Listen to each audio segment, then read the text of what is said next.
दोस्तों आपका स्वागत है आपके अपने चैनल द ज्ञान में। दोस्तों आज हम आप लोग के लिए केमिस्ट्री का इंपॉर्टेंट क्वेश्चन लाए हुए हैं। तो चलिए शुरू करते हैं। पहला जो क्वेश्चन है, एंटीसेप्टिक क्या है? तो देखिए, एंटीसेप्टिक सूक्ष्म जीवों के वृद्धि को रोक देता है। कहने का मतलब है कि यह ऐसा रसायन है जो सूक्ष्म जीवों के वृद्धि को रोक देता है तथा जीवित ऊतकों के लिए हानिकारक नहीं होता है। इनका उपयोग दोस्तों घाव की पट्टी या कटने पर किया जाता है, जैसे में दोस्तों डेटॉल, सेवलॉन, बॉरिक अम्ल, इनका उपयोग। ठीक है, चलिए अगला क्वेश्चन जो है देखिएगा, डिसइंफेक्टेंट। तो देखिए, डिसइंफेक्टेंट जो है यह सूक्ष्म जीवों को नाश करता है तथा जीवित ऊतक के लिए हानिकारक होता है और इनका उपयोग त्वचा पर नहीं किया जाता है, जैसे में दोस्तों फिनॉल हो गया। ठीक है ना। चलिए क्वेश्चन है, टिंचर आयोडीन। टिंचर आयोडीन क्या होता है? तो टिंचर आयोडीन के रूप में देखिएगा एंटीसेप्टिक का यूज किया जाता है। ठीक है ना। एंटीसेप्टिक के रूप में टिंचर आयोडीन को उपयोग किया जाता है। आयोडीन का इस्तेमाल घाव, कहने का मतलब है टिंचर आयोडीन का इस्तेमाल घाव तथा कटे पर लगाने के लिए किया जाता है। यह आयोडीन का एल्कोहल विलयन होता है। ठीक है। उपशामक, उपशामक क्या होता है? तो देखिए, ऐसा रसायन जो रोगी को उत्तेजना, मानसिक तनाव तथा चिंता को कम करता है, उपशामक कहलाता है। जैसे में दोस्तों बर्ब्यूरेट, ल्यूमिनल, डाइपोमिज, इनवोलिन और वेलियम तथा कंपोज होता है। ठीक है। अगला क्वेश्चन जो है, फर्टिलिटी, एंटी फर्टिलिटी दवा क्या होती है? दोस्तों इसको हम लोग गर्भ निरोधक गोली के नाम से भी जानते हैं। तो इसको आप लोग थोड़ा सा डिटेल में देख लीजिएगा। आजकल गर्भ निरोधक गोलियां अधिकतर एस्ट्रोजेन और प्रोजेस्टेरोन का बना होता है। आप लोग समझ गए कि आजकल के जो है गर्भ निरोधक गोलियां जो है एस्ट्रोजेन और प्रोजेस्टेरोन का बना होता है और ये गोलियां जो है प्रोजेस्टेरोन का स्तर को बढ़ा देता है और जिससे क्या होता है, एस्ट्रोजन का स्तर कभी भी कम नहीं होता है और पिट्यूटरी ग्रंथि से FSH हार्मोन नहीं निकलता है और ये हार्मोन जो है अंडे को विकसित नहीं कर पाता है। इसीलिए क्या होता है कि मानसिक धर्म नहीं आता है या निषेचन की क्रिया नहीं पूर्ण हो पाती है। ठीक है। चलिए अगला क्वेश्चन जो है, साइड इफेक्ट। जैसे एंटी देखिए दोस्तों, इस दवा का जो है साइड इफेक्ट क्या होगा? तो रक्तचाप बढ़ना होता है, लीवर ट्यूमर होने की भी खतरा रहता है। ठीक है। अगला क्वेश्चन जो है, एंटी हिस्टामिन क्या होता है? देखिएगा, एंटी हिस्टामिन दोस्तों, एंटी का मतलब होता है विरोध करना। हिस्टामिन एक रसायन होता है जो हमारे बॉडी से निकलता है। ठीक है ना।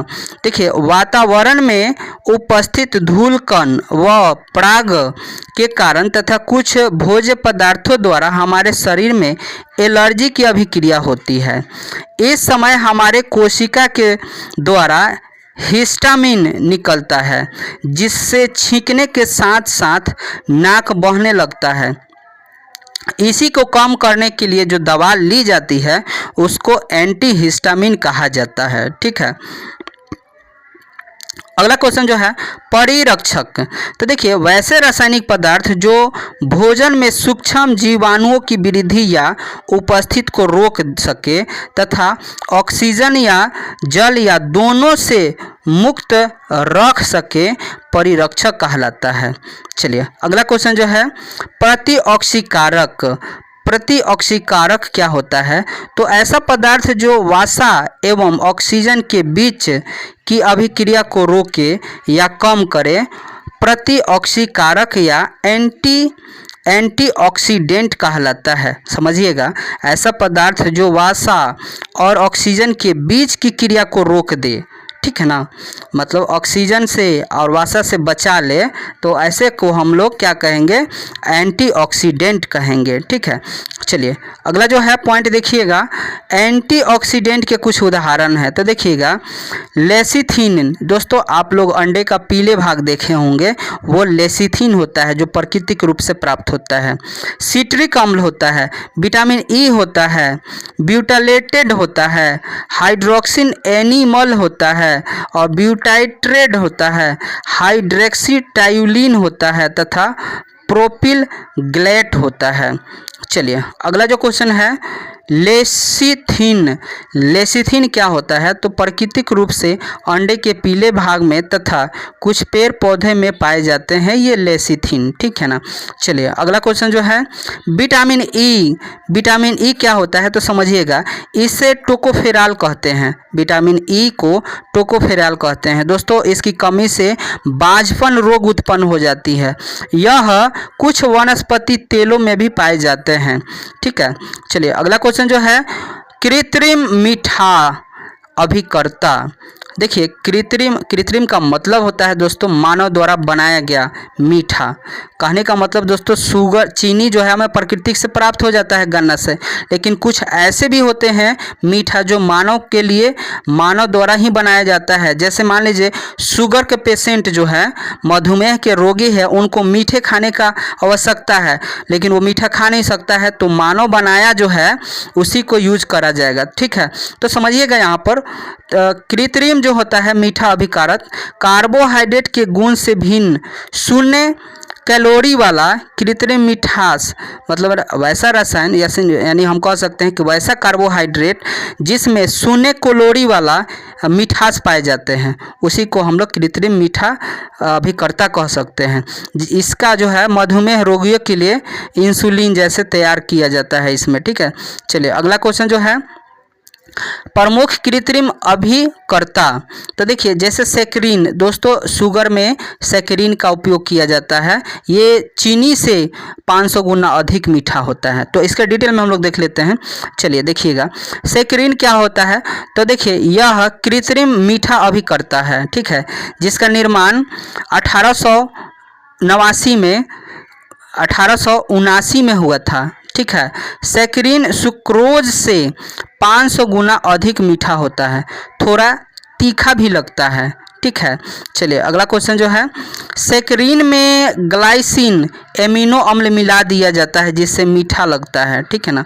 यहाँ पॉइंट जो है याद रखिएगा, सैकरीन में ग्लाइसिन, जिसको हम लोग ग्लाइसिन को क्या कह रहे हैं, एमिनो अम्ल कह रहे हैं, मिला देने से वो मीठा लगने लगता है। चलिए अगला जो है, सोडियम साइक्लोमेट।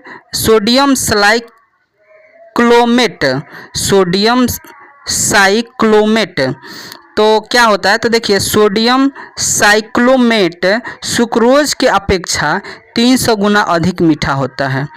ये भी तीखा लगता है, ठीक है। इसे कैंसर होता था, इसलिए 1969 में प्रतिबंध लगा दिया गया।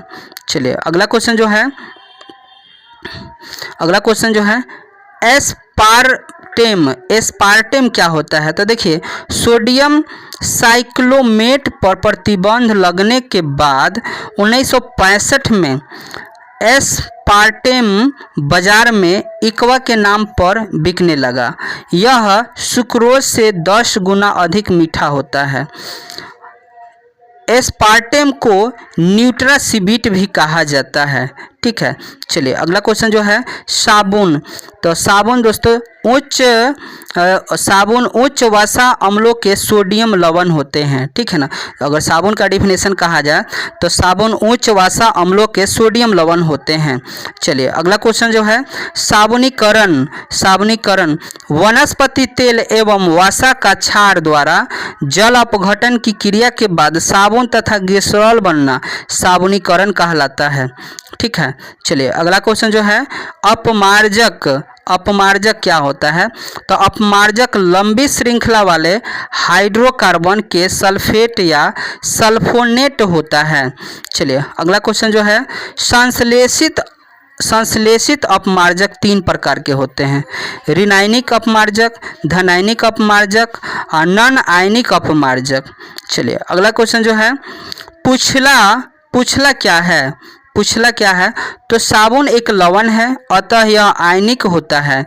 इसमें एस्टिएट आयन C17H35 COO आयन को हाइड्रोकार्बन भाग C17 और H35 अध्रुवीय होता है, जिसे पूछला कहा जाता है। चलिए अगला क्वेश्चन जो है मिसेल्स क्या है? तो पूछला भाग तेल या ग्रीस से घुल जाता है तथा इसका शीर्ष COO आयन ध्रुवीय होता है, तो जल के अणुओं से संयोजित होकर कोलाइडी आकार कण बनता है, जिन्हें मिसेल्स कहा जाता है। चलिए अगला क्वेश्चन जो है वॉशिंग पाउडर, तो सर्फ, मैजिक, लक्स इत्यादि वॉशिंग पाउडर में लगभग 15% से 30% अपमार्जक रहता है। पाउडर को शुष्क रखने के लिए सोडियम सल्फेट और सोडियम सिलिकेट मिला दिया जाता है। सोडियम परबोरेट के कारण कपड़े में सफ़ेदी आती है। ठीक है।